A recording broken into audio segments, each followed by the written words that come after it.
Това е нашата градина в село Калиманци. Тиквички,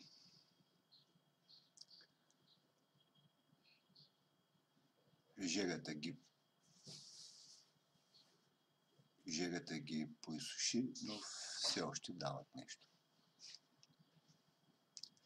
Той обоска тор, тя вече насвършила. Краставички, втора реколта.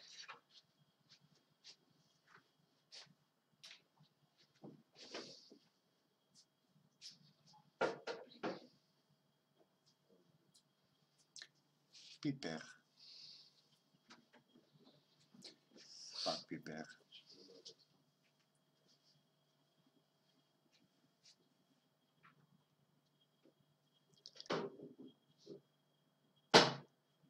Това са доматките, втора реколта.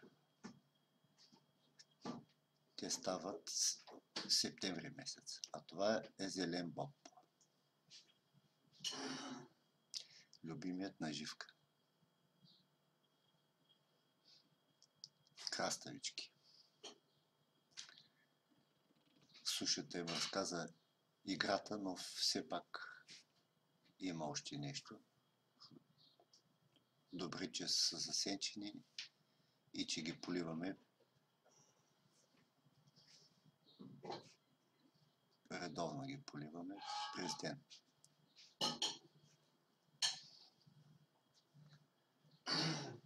Червено цвекло.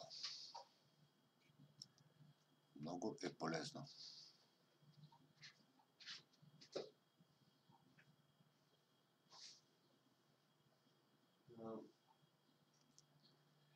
И доматките тук.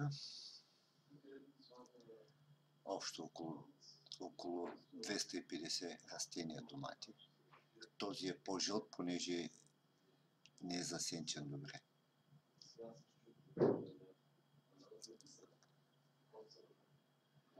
Общо 15-16 сорта домати.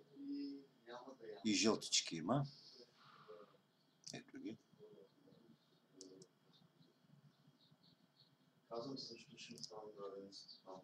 Това е сорт ръгби. Какво да купя, не знам вече.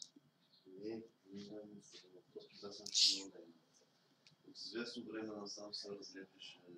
Сорт калина.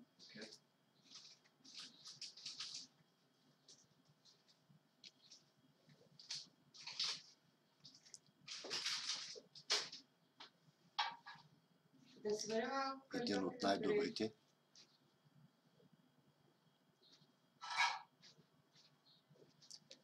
Идеал. Сорт идеал. Не, впрочем, това е фантазия. Ето го сорт идеал.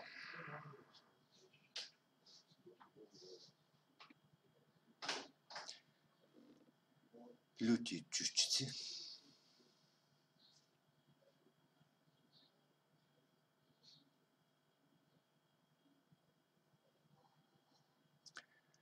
На лук случихме тази година.